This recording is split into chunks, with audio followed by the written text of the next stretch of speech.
Hey guys, this is a more or less unmitigated, uncensored kind of video here.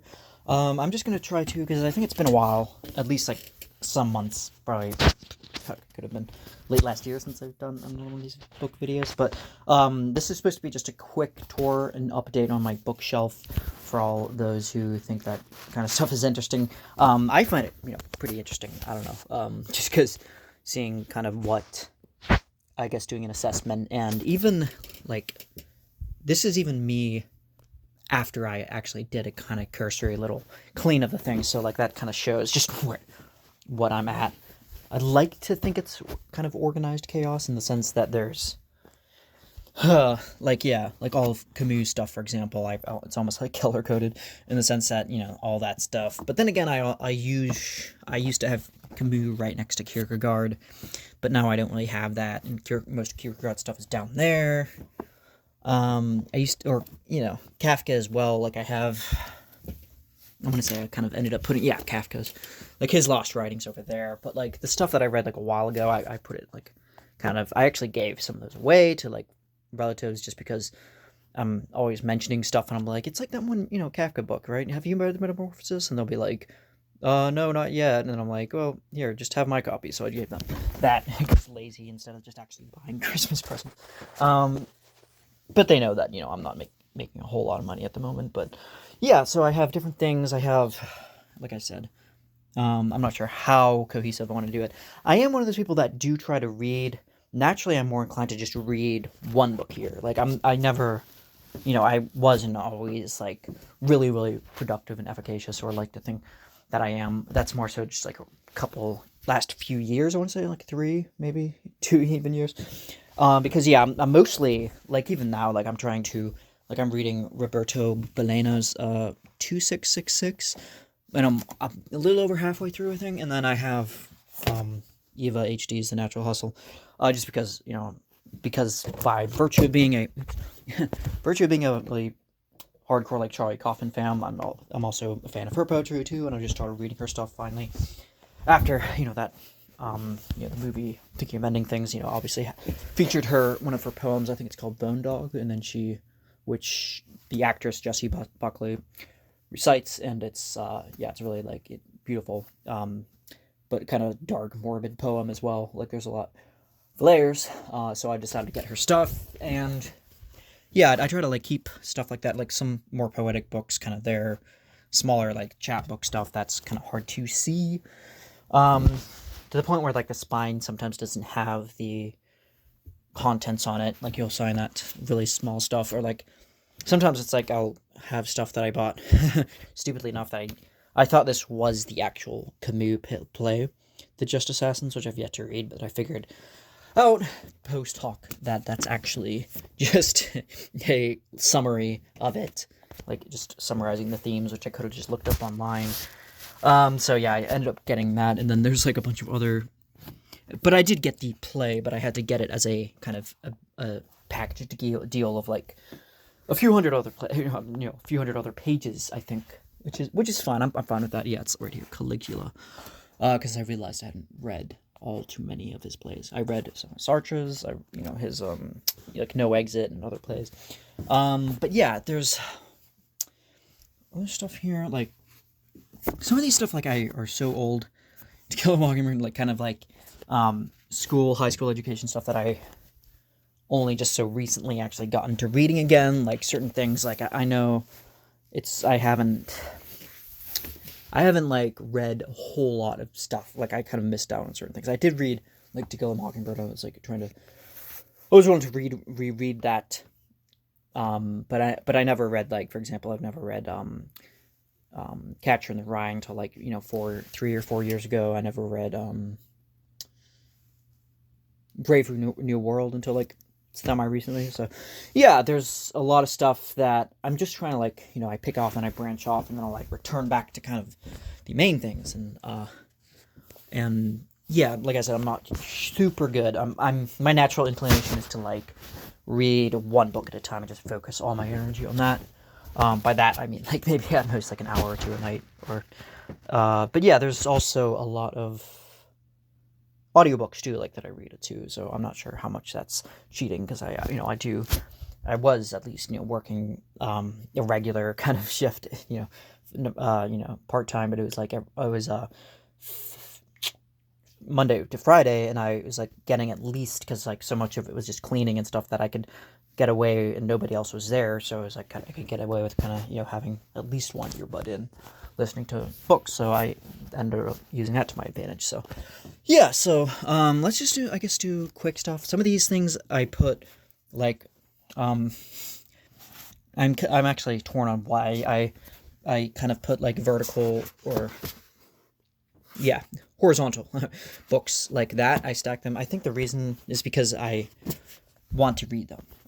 Which is like, another reason is that I'm running out of space. And I should just probably just get rid of those. But, one thing is that Mythology by Roland Barthes I really want to read, because I've read like him on like an essay on a basis, on just like I'll find like a PDF that, and then like him, Roland Barthes on wrestling, I think was one of the ones I read. And The Death of the Author is another one that I'm not sure if I ended up finding the whole thing on there, but hoping that like that's in there, like I can at least get something. And the same thing with like The Sacred and Profane. Those are both kind of like more cultural critic slash, I guess Mircea Eliade is comparative religion. That's a term. Which I'm in over my head. I really don't know all that much. I'm just kind of like for example, like I was watching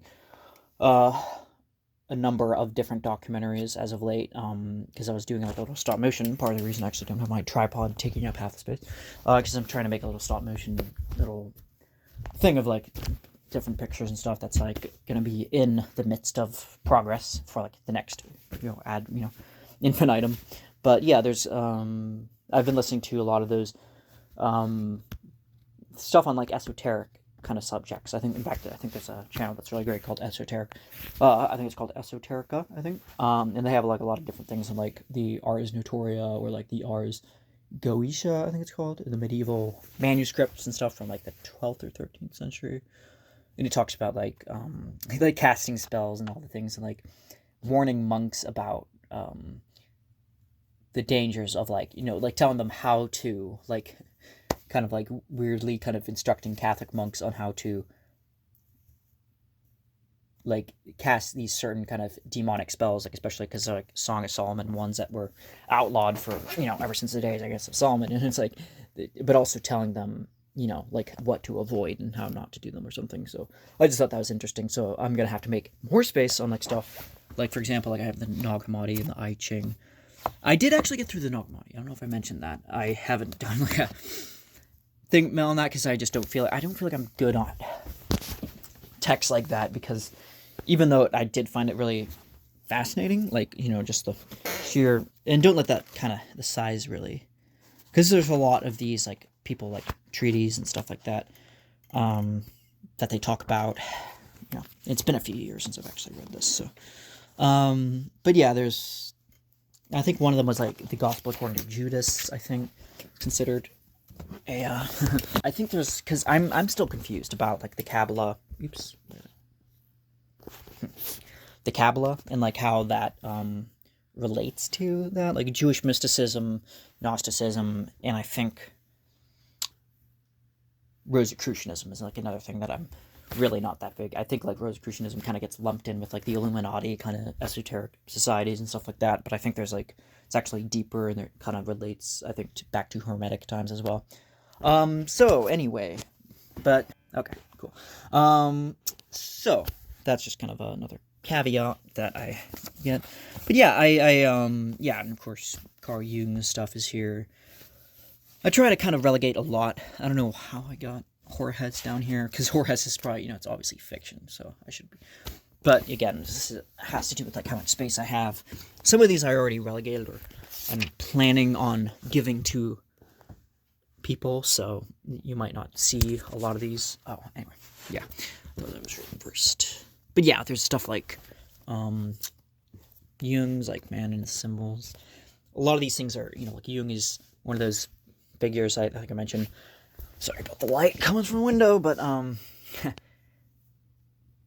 but yeah, there's I think Jung is one of those figures that I've just got to reread like over and over again until because a lot of these things are if you get to kind of deeper stuff like Aeon, for example, like that's, or the Red Book's pretty, I gleaned a lot of stuff from reading that, some few years back, but, I'm definitely just going to have to bite the bullet, not in a bad way, but just, I think those are meant to be kind of read again, like, I think, like, heck, Jung even himself says something to the effect of, like, basically a man at 35 is, like, the base age of, like, what kind of, like, if somebody who's settled in life, he's been through relationships, he's been married, even maybe has, like, a couple kids or something, and, like, that's the kind of person he's looking for, to kind of, like, 35 to maybe 40. Interestingly enough, that's, like, when people say, like, that's when you should start, like, if you're, like, into Jewish mysticism and stuff, which is, again, like, I really only know, like, kind of fragmented stuff here and there, but, like, you're supposed to be, like, about 40 to actually enter into that, to be emotionally mature enough, I guess. Again, more philosophy stuff. I don't know why I put Clarice Lispector stuff down there. I think, yeah, I read those. Yeah, I think. Near to the Wild Heart. Again, I only, literally just last year, I actually finally got, because I kept I heard her name, like, and then I think I did a couple reviews. Definitely one of my favorite, yeah. He's been called, I think, the Brazilian Kafka. I think that rings true, yeah. With a hint of, like, Dostoevsky kind of, too. So, yeah, like, stuff like, another thing I've yet to read, Jonas Chica. His How to Philosophize with a Hammer and Sickle. Clever little way of combining Nietzsche with communism, because I think, like, Nietzsche himself said something, wasn't, like, a fan of communism, like, he called it, like a deification of the state, or kind of, I think, Crying of Lot 49, I'm not sure if I reviewed Pynchon yet. I still like to do, Gravity's the Rainbow, even though I probably have to reread it, because I think I listened to it, I think I listened to it on Audible, but, it was great narration. George Gordell, is it? Did a very good job. Not Gore Vidal, but he's probably one of my favorite narrators, and it's probably one of the most eminent kind of ones you'll find on there, like probably the highest rated ones. But even then, I think, like, I'm gonna have to just read Pynchon like I did with Crying a Lot 49, even though that's a lot shorter book. Because that's, there's so much going on. There's so many different kind of Freudian elements to it and stuff that I kind of wrote off as, like, being kind of edgy or trying to be kind of provocative for its own sake, but I'm not. But then I read more postmodernism, and I'm like, okay, well, I retract from that, and to at least some extent. Yeah, recent stuff too, like Kobo, really love this one. And that's going to spur me, that's not the right word, but that's going to turn me on to more of Kobo Abe stuff with The Woman in the Dunes also. Made me think a lot of, like, a little bit of, like, Mishima meets, who's actually friends with him. I think I mentioned. But yeah, I'd like to, that this might turn into 5 of his books in that place. Just like we have stuff I've yet to read is Haruki Murakami's, which I'm going to try to wait until I'm done with Roberto Bolaños, 2666. It's very depressing so far. The one I'm reading is because it's like, there's like, it talks a lot about murder too. Like just like tons of murders throughout Mexico. I'm going to try to review it definitely when I'm done. I mean, I think that's the least I could do, but yeah, it's not really easy to get through. And I guess I say that about, like, a lot of books, because a lot of these books probably aren't really, I've read it kind of back, like Mankind. Rise and Fall of the Third Reich, I feel bad because I haven't even cracked this open. I've had this, honestly, I had this as long as I've probably had this bookshelf. Because I remember buying, like, one thing by Jung, like, probably, like, 8 years, maybe even 9 years at this point, back. And, yeah, I'm just gonna have to, I'm not sure. Like, I mean, I'm not rushing to get there. I mean, I might even be, like, freaking middle-aged by the time I get there.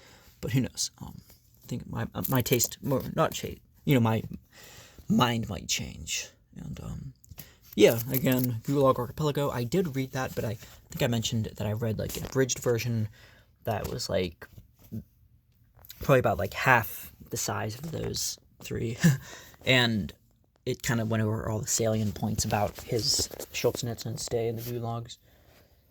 You know, but I think it was 8 years altogether. Like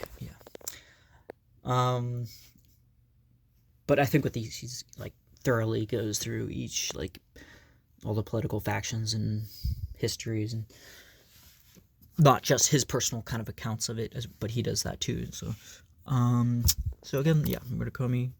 Did I? Okay, that's the pinball, 1973, I guess, or the Wincing and pinball. A Wild Cheap Chase, I think I did that. The Book of Disquiet. I have not actually read this yet. I just kept hearing about. I think, oddly enough, one of the first times I actually looked at a book coming up my recommended, I think, and probably falling for the book cover before, because I just thought that looked really interesting. Like, and it does, I think, and I haven't, obviously I don't really know too much about. He was a part of, I think, the Latin boom. Was he? I think he was a part of the kind of Latin boom of like magic realists and all that. It's more Ulysses. I've finally got around like a few years back reading that, but now I have not actually reviewed it yet, but I would love to review it. I just need to kind of go back into the kind of reading material and actually just kind of like, because one of the reasons that's why you'll see like a good few books over here, like that stuff, all this stuff. This is stuff that I'd like to possibly review, or definitely want to review, but it's just like, I just don't know. I just have to crack in the time of like putting aside an hour, possibly at least, maybe two, to just get through, because like the Brothers Karamazov is something so impactful and so personally for me, and like so encompasses so many different genres. I mean, it's like it's almost like crime noir. It's like a mystery. It's part philosophical, part religious. It's the classic atheist, like God debate. Like, if there's a God, why is there so much immorality, and accounting for that? And if there's no, the classic quote from that. If there is no God, then all things are permissible. So yeah, it's a lot to get into, and I don't know if I'm quite ready to put in like all that time yet. But I'm probably just like making excuses. Yeah, so back to Finnegan's Wake. I actually have not read Finnegan's Wake yet. I've and then other things too, like What We Owe to Each Other by T.M. Scanlon. That's like moral philosophy that I'm gonna have to get into and just stop.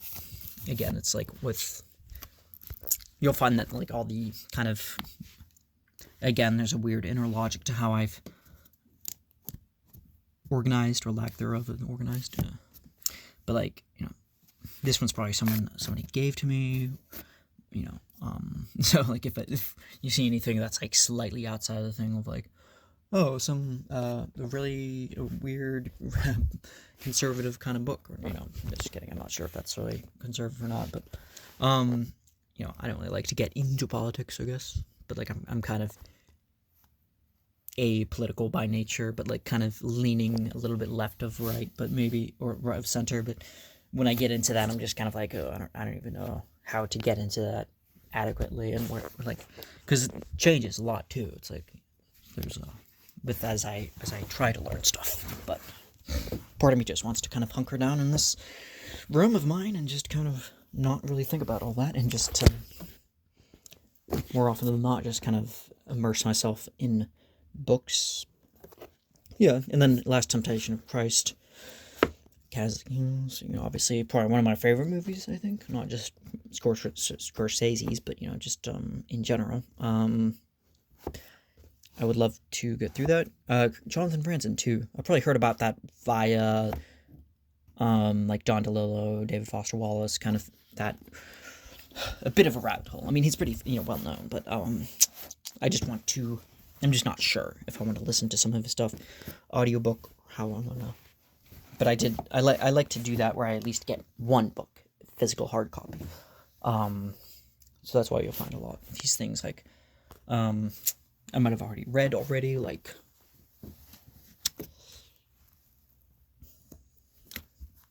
John William Stoner, Baines, some of these like tiny philosophical things like Heidegger's thing.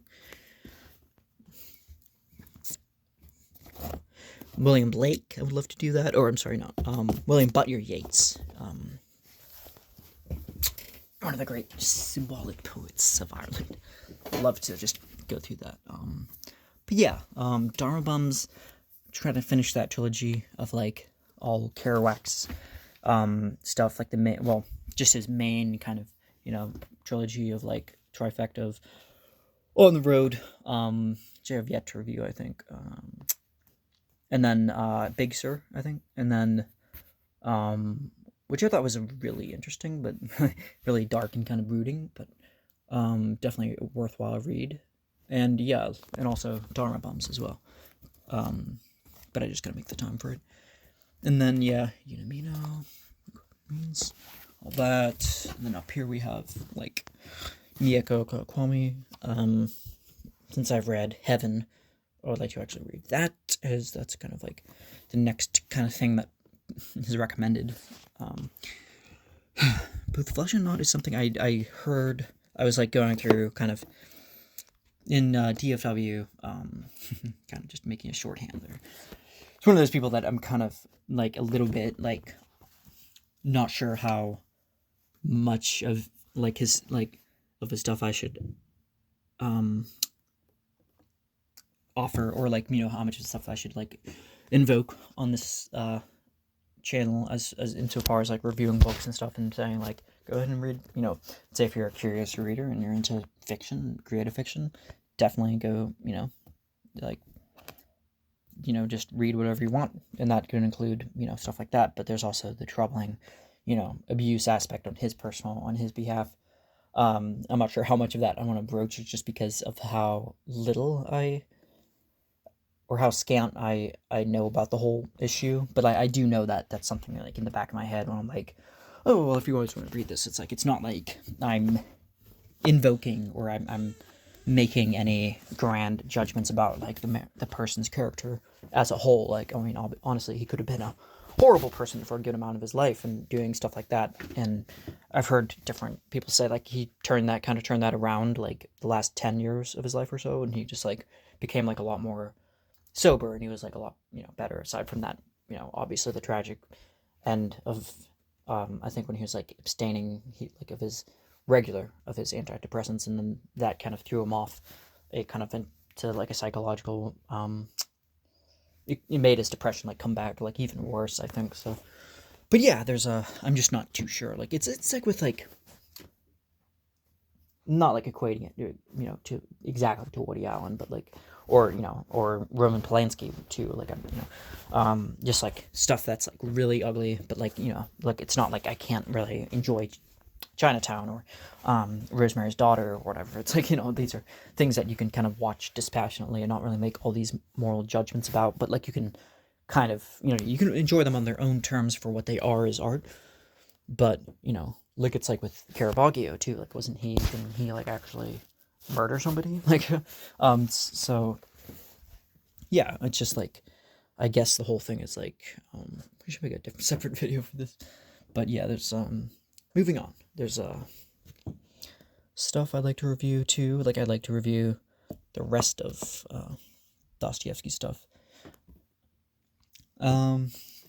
Tolstoy's War and Peace. I've yet to have finished, because again, that's something I started a few years back, the first volume, and it was a really old volume that I got from my old, family's old library, and it was falling apart.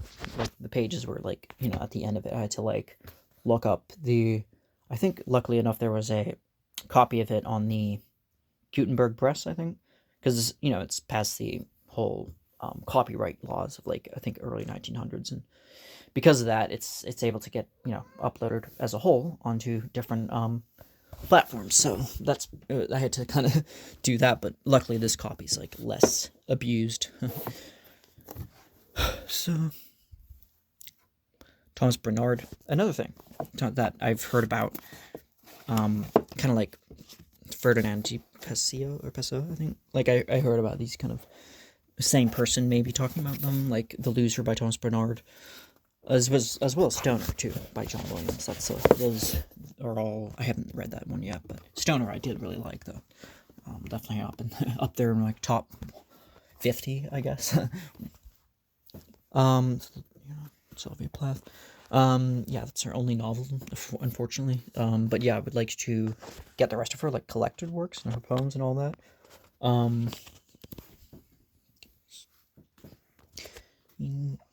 Berlin Stories, Walzer.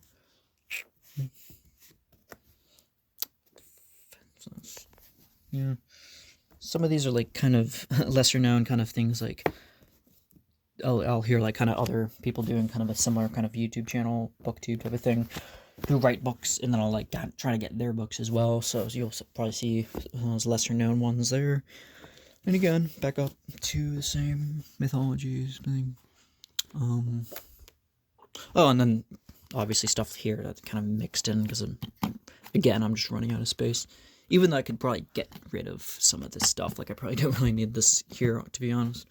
But yeah, different, just like kind of funnier, kind of more offbeat stuff. Like Henry's Kitchen is probably one of my favorite cooking shows of all time. I don't know how inside joke he is, because like some of his stuff like it literally has like millions, at least like 1 million views. I think one of them really hit off, but like he just has he's playing it just completely straight. Like he's just like talking about cooking, and it's like, you know, like he'll try to like act his character's basically, you know, after like breaking up with a girlfriend or getting a divorce, I think, starts like he's like trying to make cooking his thing, and he's trying to be like, you can live happily, you can, you know, get over these really like awful, horrible moments in your life. And he's just like the whole entire time he's just clearly in denial that he's being haunted by all these things, and he's just like clearly he cannot cook for the life of him, and he's just trying to make it work, which is just, I think, is great. So I think having a bit of tragedy in like comedy, for me at least, is like kind of it's like a perfect kind of lethal dose. So that's why a lot of like Tim and Eric stuff shows up. I think I have their one Zone Theory book. I don't know what happened to that. I had it. I remember getting it kind of when it came out. And Zone Theory is just like, just like their whole like Plane 8, Plane 7. That's just total absurd, semi-surrealist kind of comedy. But yeah, that's I was thinking about making kind of just a separate video on like different kinds of things I find funny, I guess, kind of, because yeah, I'm just not like, you know, as far as like stand up comedy in a traditional sense, like, you know, the whole brick wall Laugh Factory kind of format, I just never found like compelling at all. Like I just always thought, unless you're doing a kind of Bo Burnham kind of thing, like where you're switching up things, and you're doing music with that too, or you're doing kind of almost a theatrical kind of production, and you're kind of playing with people's expectations and subverting things. I don't really get why people continue doing the whole. I mean, you can make it work, and I don't want to like make because people, they put their lives into that. I mean, I think even Henry Phillips, I think he's, he did comedy like that, but like I think he was saying that like he was also trying to do different medias of it as well, which is why. Yeah, I don't know. I think the medium is the message in a sense, as cliched as that is, but I think like the medium of, that's why like, Tim and Eric, well, Tim Heidecker's like on cinema stuff is like way funnier than a lot of, it's because it like pokes fun at the whole format of just reviewing movies when he clearly doesn't know anything about movies, and like, Tim's character, and then there's, which he plays straight again, like himself, it's basically, unadorned, and, like this, Greg Turkington's hilarious because of how just vampiric and like, just like the whole entire time he's just like pointing out stupid little factoids about movies and just being like, oh, like, yeah, like kind of like Kramer versus Kramer, and then he'll just bring that up, and it's just like, And the like when like the moment doesn't call for it, he's just like always has popcorn. Like he never eats anything else. Like his whole entire character arc is just flat. Then Tim is playing like a million different people at once. Like he can't find an identity, and he's just like 1 second he's like kind of rocker type of person past his prime, trying to rock it out with, like the Decker band and all that. And it's just like I just love the whole because I've been following it, not to be like ooh I've been following it for a while, but like I've been following it since like at least 2014, 2015, and just kind of seeing how it evolved and like how the tragedy of like certain things like Tim's dead son, like Tom Cruise, Heidecker, all that, like that's, like totally put like kind of like a weird kind of, like a bullet, like the whole thing, and just made it like it totally changed it into like this thing of like now he's just like this really just like dark kind of vibe to it. But like yeah, I just like how it evolved and its trajectory and how it's like 1 second they're trying to make movies themselves, but it's this awful Decker crap, like the CIA agent, which I've watched the whole entire thing too. Yeah, but yeah, it's just you probably go to Adult Swim too. That's when they're back on Adult Swim, but I think it's like a separate thing now. Like it's on his site, which and again, it's the media, like his own site, the High Network, I think it's called. Like now it's its own thing, and it's just like his own kind of like labyrinth of just different things where he's like now he's like making people like certain members pay prices or like do like have like credit or something. And it's really because there's just so much lore to it that you have to follow it. I'm not really doing it justice at all. So anyways, yeah, I took a definite left turn of I didn't really expect to, but yeah, I just was I don't know, but yeah, I think oh yeah, I forgot to say Carl Orff Knausgaard. He's a Norwegian writer who did My Struggle. I've yet to read that too. I forgot. I completely glossed over that. But yeah, I'd like to start reading that too this year. But I'm also trying to like really read less books this year and just focus on stuff that's instead of trying to make it a challenge of like athletic kind of proportions.